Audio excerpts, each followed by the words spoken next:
ሰላም ውድና የተከበራችሁ አድማጮች እንዴት ናችሁ? የአመሻሽ አጫጭር የስፖርት መረጃዎችን ይዤላችሁ ቀርቤያለሁ። ለቻናሌ አዲስ ከሆናችሁ ሰብስክራይብ ማድረጉን እንዳትረሱ፣ እንዲሁም ላይክ እና ሼር ማድረጉ እያልኩኝ አሁን በቀጥታ ወደ መረጃዎቹ አልፋለሁ።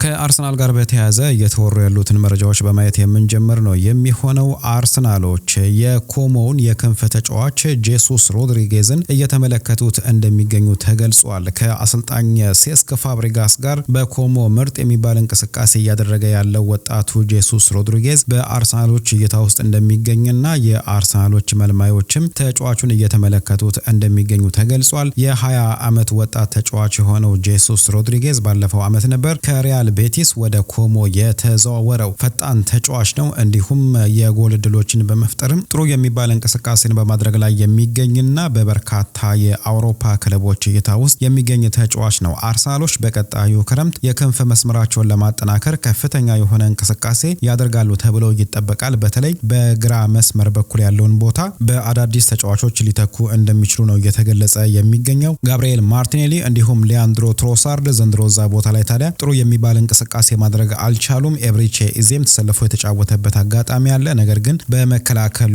ረገድ ላይ ጥሩ አስተዋጽኦን ማበረከት ባለመቻሉ አርሰናሎች በቀጣዩ ክረምት በግራ ክንፍ መስመር በኩል ላይ የሚጫወት አዲስ ተጫዋች ወደ ክለባቸው ያመጣሉ ተብሎ ይጠበቃል። የኮሞ ጄሱስ ሮድሪጌዝ ደግሞ በእይታቸው ውስጥ እንደሚገኝ ተገልጿል። የቀድሞ የባርሴሎና አሰልጣኝ የነበረው ሻቪ ሄርናንዴዝ ማርቲን ዙቢሜንዲን እንዲያስፈርሙልኝ የባርሴሎናን ባለስልጣናት ጠይቄያቸው ነገር ግን ሊያስፈርሙልኝ ፍቃደኛ አልሆኑም ሲል ነው የገለጸው። ማርቲን ዙቢሜንዲ ታዲያ በኋላ በ60 ሚሊዮን ፓውንድ ወደ አርሰናል መዘዋወሩ ይታወቃል። ተጫዋቹ ዘንድሮ በአርሰናል ቤት ውስጥ ምርጥ የሚባል እንቅስቃሴን እያደረጉ ከሚገኙ ተጫዋቾች ውስጥ አንዱ ነው። ነገር ግን የቀድሞ የባርሴሎና አሰልጣኝ የነበረው ሻቪ ተጫዋቹ ወደ ኑ ካምፕ እንዲመጣለት ጠይቆ ነገር ግን በባለስልጣናቱ እንቢ እንደተባለ ነው የገለጸው። ሻቪ ታዲያ በርካታ ነጥቦችን አንስቶ አውርቷል።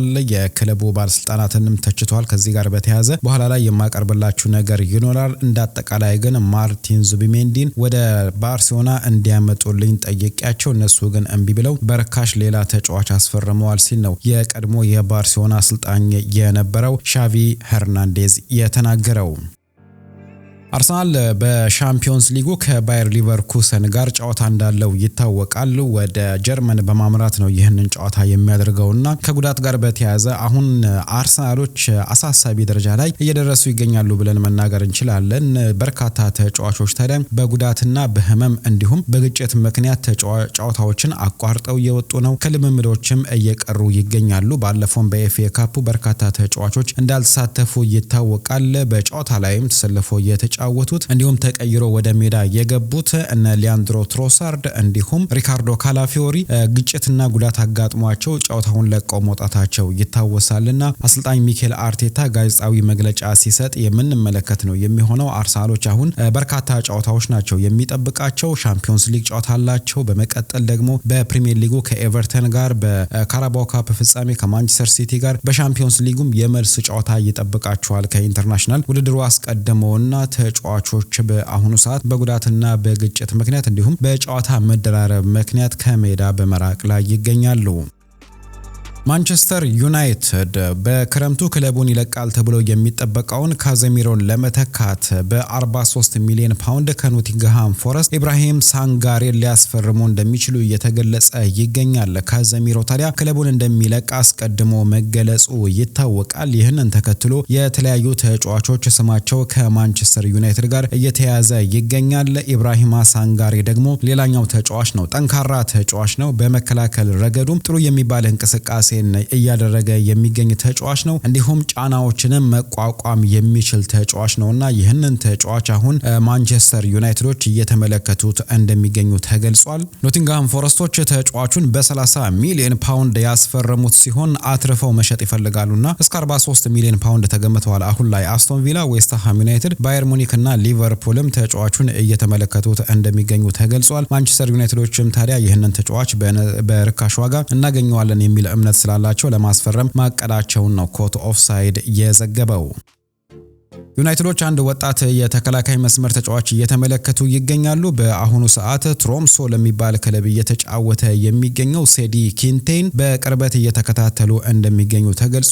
የተከላካይ መስመር ተጫዋች ነው፣ ጠንካራ ነው፣ እንዲሁም በግራ እግሩ መጫወት የሚችል ተጫዋች መሆኑ ተገልጿል። ባለፈው ክረምት 5 ሚሊዮን ዩሮ ለዚህ ተጫዋች የዝውውር ሂሳብ ቀርበው ክለቡ ትሮምሶ ለመልቀቅ ፈቃደኛ ባለመሆኑ ዝውውሩ ሳይሳካ ቀርቷል። በኖርዌይ ነው ተጫዋቹ አሁን ላይ እየተጫወተ የሚገኘው። ኪንቴ ታዲያ 26 ጨዋታዎች ላይ መሳተፍ ችሏል። ቸልሲዎችም ተጫዋቹን እየተመለከቱት ይገኛሉ። ማንቸስተር ዩናይትዶች የተከላካይ መስመራቸውን ማጠናከር ይፈልጋሉ። በተለይ ከጉዳት ጋር በተያያዘ እንዲሁም ከኮንትራት ጋር በተያያዘ ክለቡ ሊለቁ የሚችሉ ተጫዋቾች ስለሚኖሩ ሴዲ ኪንቴን ለማስፈረም ዩናይትዶች እንቅስቃሴ ሊያደርጉ እንደሚችሉ ነው የተዘገበው። የማንቸስተር ዩናይትድ ስም ከባርሴሎናው ተከላካይ አሌሃንድሮ ባልዴ ጋርም እየተያዘ ይገኛል። ነገር ግን ተጫዋቹን ማስፈረም የማይታሰብ ነው ሲል ፋብሪዚዮ ሮማኖ ገልጿል። ማንቸስተር ዩናይትዶች በግራ መስመር በኩል ላይ ለሉክ ሾው ትክክለኛ የሆነ ተፎካካሪ የሆነ ተጫዋች ይፈልጋሉ። ባለፈው ከኒውካስል ዩናይትድ ጋር በነበረው ጨዋታ ላይ የተፈጠረው ነገር ይታወቃል። ማንቸስተር ዩናይትዶች ለሉክ ሾው ትክክለኛ የሆነ ተፎካካሪ ማስፈረም ስለሚፈልጉ አሌሃንድሮ ባልዴን እየተመለከቱት እንደሚገኙ ነው ዘገባዎች ያመለክታሉ። ነገር ግን ፋብሪዚዮ ሮማኖ ይህ የማይታሰብ ነገር ነው ሲል ገልጿል። ባርሴሎናዎች ተጫዋቹን የመልቀቅ እቅድ የላቸውም። ለረጅም ዓመታት እዛው በባርሴሎና እንዲቆይ ይፈልጋል ሲል ነው የገለጸው።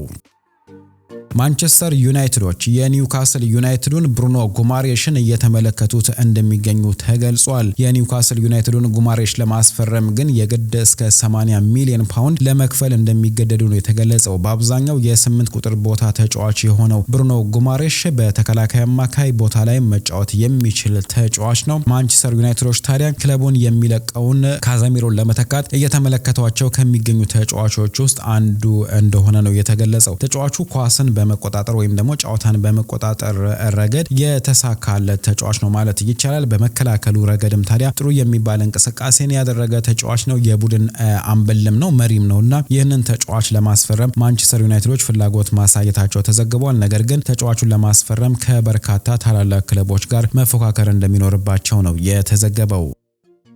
ሊቨርፑሎች የተከላካይ መስመራቸውን ለማጠናከር የኖቲንግሃም ፎረስቱን ብራዚላዊውን ሙሪሎን እየተመለከቱት እንደሚገኙ ተገልጿል። ተጫዋቹ ከፍተኛ የሆነ ሂሳብ ነው የተለጠፈበትና እስከ 80 ሚሊዮን ዩሮ ሊያስወጣቸው እንደሚችል ተዘግቧል። ሊቨርፑሎች ከኢብራሂማ ኮናቴ ጋር በተያያዘ እስካሁን እርግጠኛ መሆን አልቻሉም። ክለቡ ሊለቅ ይችላል ተብሎ ይጠበቃል። ወጣቱ ጂዮቫኒ ሊዮኒ በጉዳት ላይ እንደሚገኝ ይታወቃል። እንዲሁም በቅርቡ ያስፈረሙትና እዛው በክለቡ የቆየው ጀሬሚ ጃኬም ጉዳት አጋጥሞ የቀዶ ጥገና ሕክምና ተደርጎለታልና የተከላካይ መስመራቸውን ማጠናከር የሚፈልጉት ሊቨርፑሎች ሙሪሎን እየተመለከቱት እንደሚገኙ ተገልጿል። ሙሪሎ ታዲያ በአየር ላይ ኳስ ጠንካራ ተጫዋች ነው። በርካታውን ጊዜ በአየር ላይ የሚለቀቁ ኳሶችን ከአጥቂዎች በማስጣል የተሳካለት ተጫዋች ነው። እንዲሁም ኳሶችን ወደፊት ይዞ በመሄድ ከኋላ ቡድኑ መስርቶ በሚጫወትበት ጊዜ ኳስን በጥሩ ሁኔታ በማቃበል ጥሩ የሚባል እንቅስቃሴን ለክለቡ ኖቲንግሃም ፎረስት እያደረገ የሚገኝ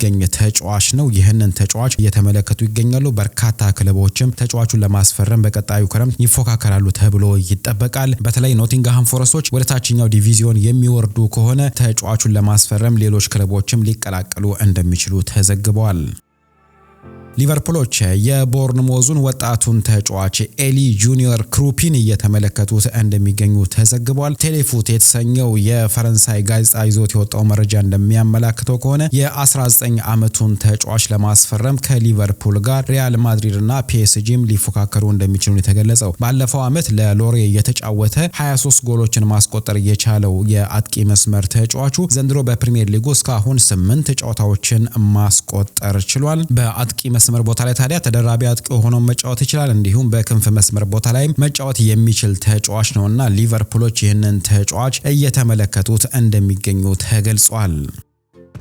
የሊቨርፑሉ አማካይ አሌክሲስ ማካሊስተር በሪያል ማድሪድ እቅድ ውስጥ እንደሚገኝ ይታወቃልና ተጫዋቹን በቅርበት እየተከታተሉ እንደሚገኙ በስፋት እየተዘገበ ይገኛል። ባለፈውም ከዚሁ ጋር በተያያዘ መረጃ ማቅረብ ይታወሳል። የቀድሞ የኤቨርተን የኤቨርተን ኃላፊ የነበረው ኪት ዌይንስ ታዲያ ከዚህ ከአሌክሲስ ማካሊስተር ጋር በተያያዘ አንድ አስቂኝ ነገር ተናግሯልና ሊቨርፑል የሪያል ማድሪድ አካዳሚ ሆኗል ሲል ነው የገለጸው። ሪያል ማድሪዶች የፈለጉትን ተጫዋች ከሊቨርፑል መውሰድን ልማዳቸው አድርገዋል ሲል ነው የገለጸው። ከቅርብ ጊዜ ጋር በተያያዘ ነው ይህንን ነገር የተናገረው። ታዲያ ባለፈው ክረምት ትሬንት አሌክዛንደር አርኖልድን መውሰዳቸው ይታወቃል። አሁን ደግሞ ኢብራሂማ ኮናቴንም እየተከታተሉት እንደሚገኙ ተዘግበዋል።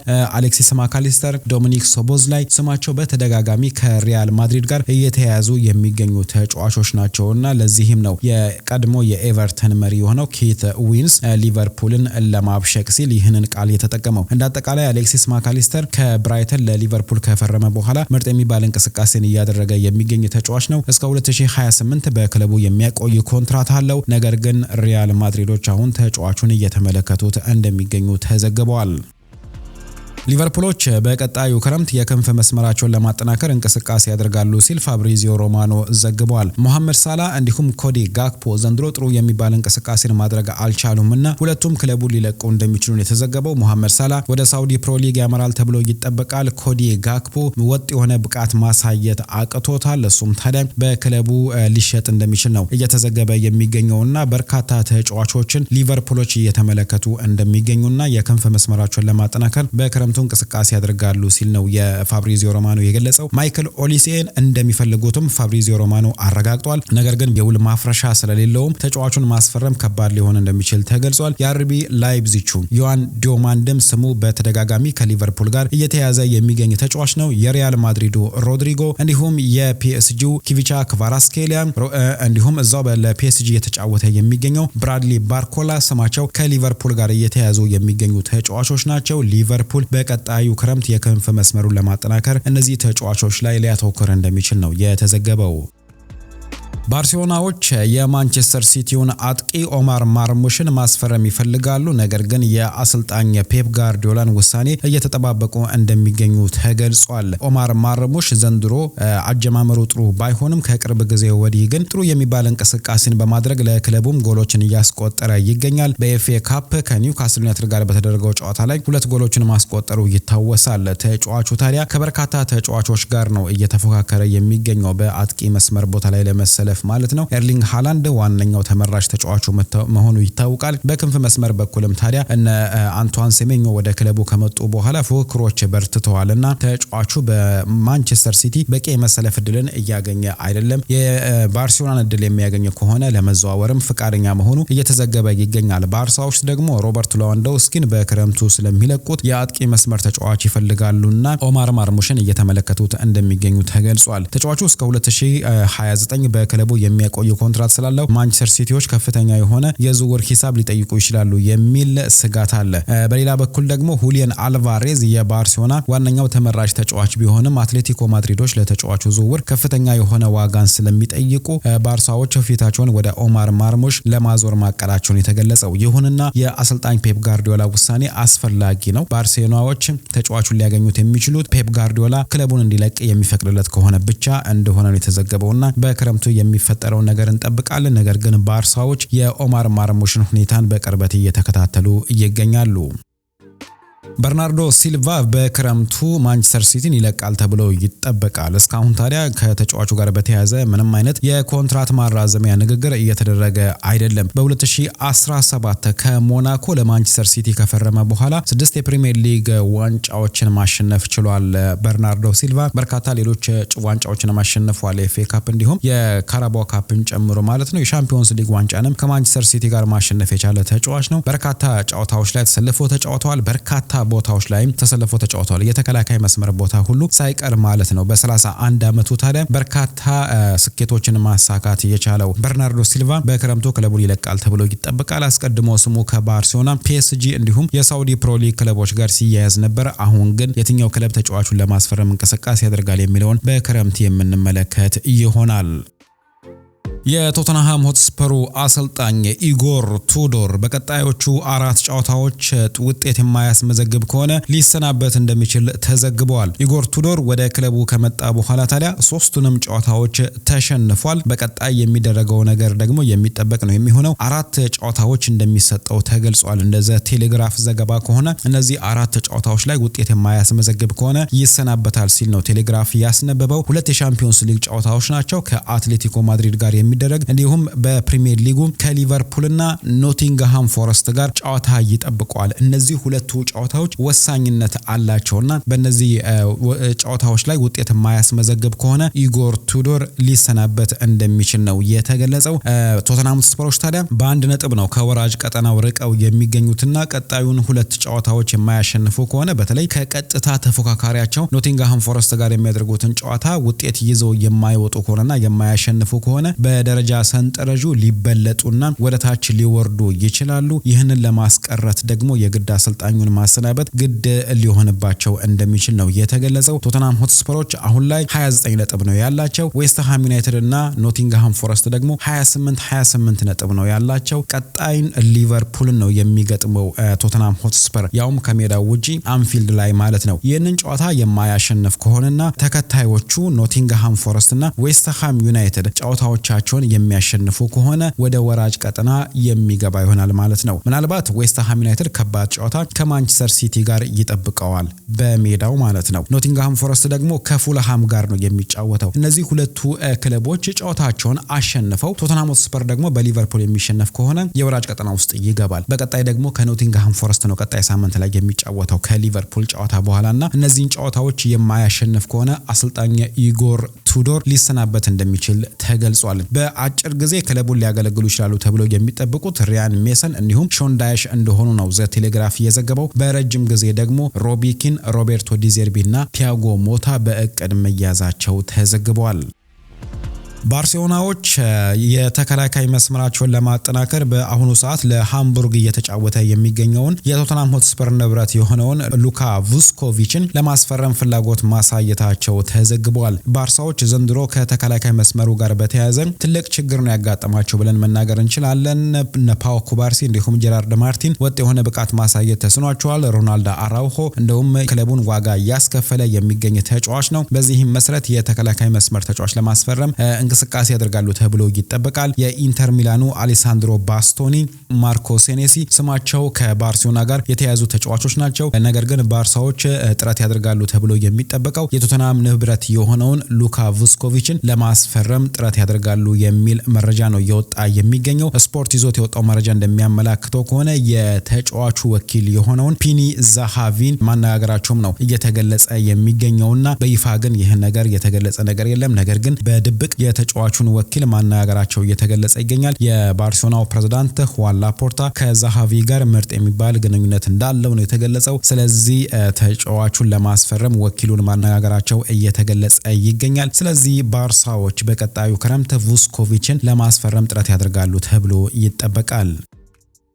የቶተንሃሙ ግብ ጠባቂ ጉግሊየሞ ቪካሪዮ በቀጣዩ ክረምት ወደ ጣሊያን የመመለስ እቅድ እንዳለው ተገልጿል። ቪካሪዮ ታዲያ ዘንድሮ ከደጋፊዎቹ ሁሉ ሳይቀር የተጣላበት አጋጣሚ ያለና ክለቡን ይለቃል ተብሎ ይጠበቃል። ዩቬንቱሶች ተጫዋቹን ለረጅም ጊዜ ሲከታተሉት እንደነበር ነው የተገለጸው። በተለይ ዘንድሮ ቶተንሃሞች በፕሪሚየር ሊጉ መቆየት ራሱ አደጋ ሆኖባቸዋልና ከአሁን በኋላ ያሉትን ጨዋታዎች የማያሸንፉ ከሆነ ወደ ታችኛው ዲቪዚዮን ሊወርዱ ይችላሉ የሚል ስጋት አለ። ይህንንም ከግምት ውስጥ በማስገባት ታዲያ ጉግሊየሞ ቪካሪዮ ወደ ጣሊያን ተመልሶ መጫወት እንደሚፈልግ ነው የተገለጸው ሲል ቱቶ ስፖርት ዘግቧል።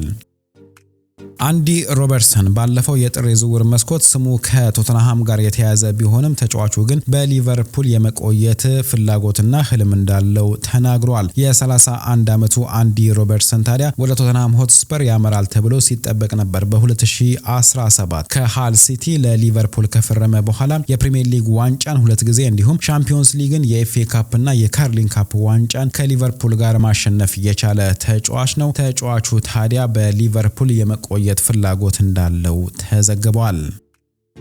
አስቶን ቪላዎች የዌስትሃም ዩናይትዱን ጃራርድ ቦዌንን ማስፈረም እንደሚፈልጉ እየተዘገበ ይገኛል። ቦዌን ታዲያ በቀጣይ ዓመት ለሌላ ክለብ የመጫወት ፍላጎት እንዳለው ነው እየተዘገበ የሚገኘው። ዌስትሃም ዩናይትዶች በወራጅ ቀጠና ውስጥ ይገኛሉ። ወደ ታችኛው ዲቪዚዮንም ሊወርዱ የሚችሉበት አጋጣሚ ሊፈጠር ይችላል። ይህንን ተከትሎ ነው ታዲያ ቦዌን ክለቡ ሊለቅ እንደሚችል በስፋት እየተዘገበ የሚገኘው። አስቶን ቪላዎችም ተጫዋቹን ለማስፈረም ፍላጎት አሳይተዋል። ዘንድሮ 8 ጎሎችን አስቆጥሮ 6 ጊዜ ደግሞ አሲስት ማድረግ የቻለ ተጫዋች ነው።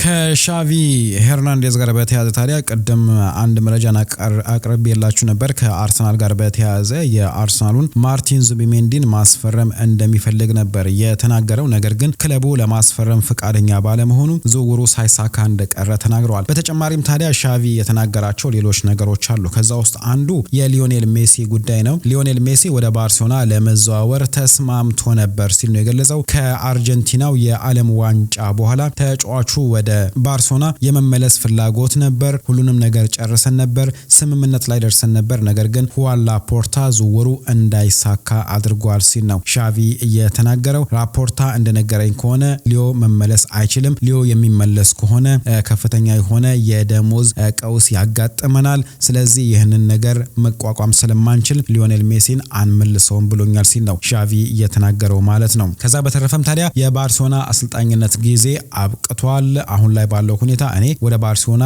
የምመለስ ሰው አይደለሁም ሲል ነው ሻቪ ሄርናንዴዝ የተናገረው። ከዚህ ጋር በተያያዘ ታዲያ የክለቡ ባለስልጣን ወይም ደግሞ የክለቡ ፕሬዝዳንት ሁዋን ላፖርታ ምላሽ ሰጥተዋልና ሻቪ ሄርናንዴዝ የሰጠው ቃለ መጠይቅ አስገርሞኛል ሲል ነው የገለጸው። እንዲሁም በጣም ነው ያበሳጨኝም ሲል ገልጿል። ምን እንደተፈጠረም አላቅም፣ ነገር ግን የተጎዳ ይመስለኛል። ነገር ግን አንድ ማወቅ ያለባችሁ ነገር በእነዚሁ ተጫዋቾች ነው እሱ ማሸነፍ ያቃተው።